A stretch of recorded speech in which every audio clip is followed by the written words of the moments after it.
Hello and welcome to the unboxing of the Iron Studios 1/10 scale Marvel Rhino. And so as you can see, the box is here.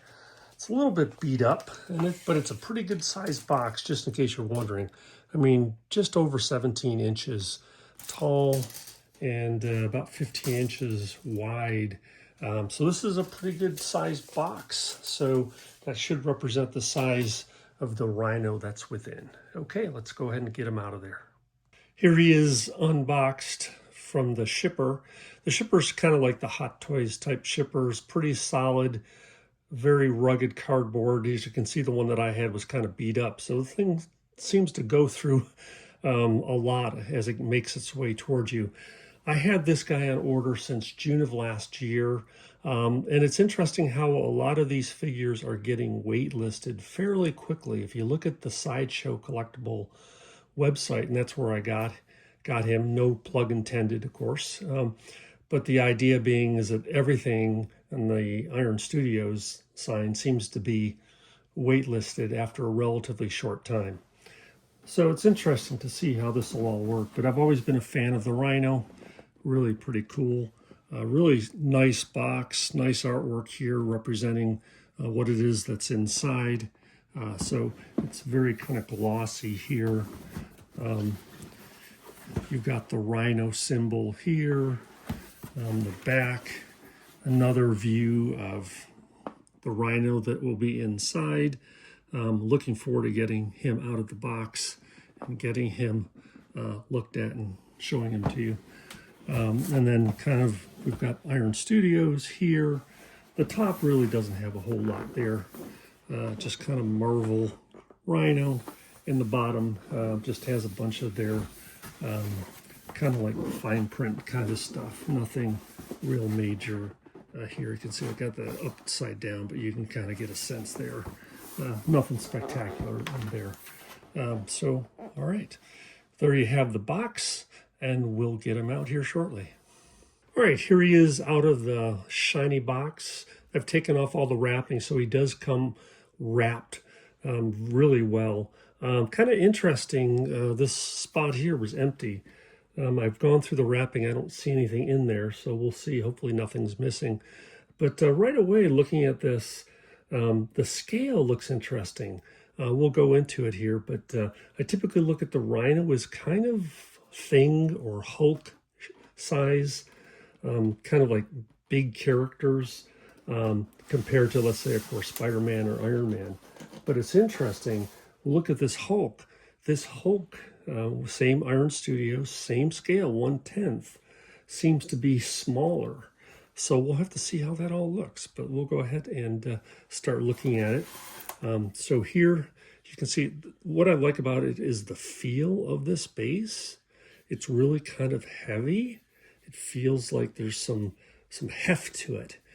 So that's good. You've got the Rhino's 1/10 scale here, designed in Brazil, made in China. And then you can see here this kind of like a I think symbiote. That's I've seen another reviewer kind of looked at this and said this is kind of like a symbiote type thing. You can kind of get a little bit of a sense there, but it's kind of like a dark color.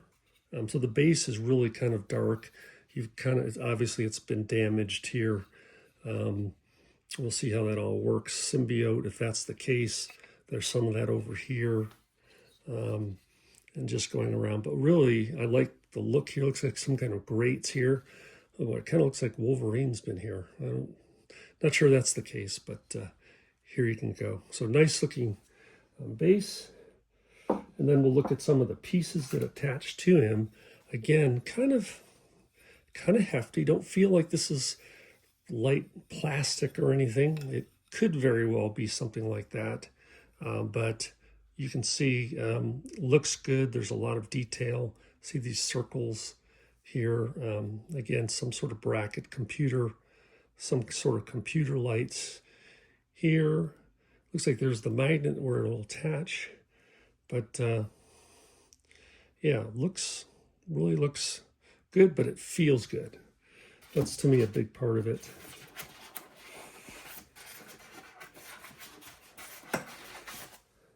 This piece here is a little bit lighter, smaller.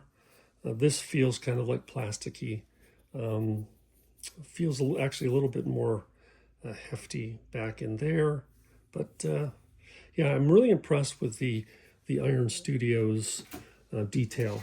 They really seem to do a good job with that. Now this one here is very light. So we'll see how this, kind of a piece of metal, something along those lines. All right, let's get, so now the Rhino, boy, he is a load. Always kind of, since Sideshow actually did a Rhino some years ago. And, you know, the big thing about that is this texture. I guess I understand the backstory is he's a Russian, really big fella who ends up kind of getting attached to this kind of like material that goes around his skin.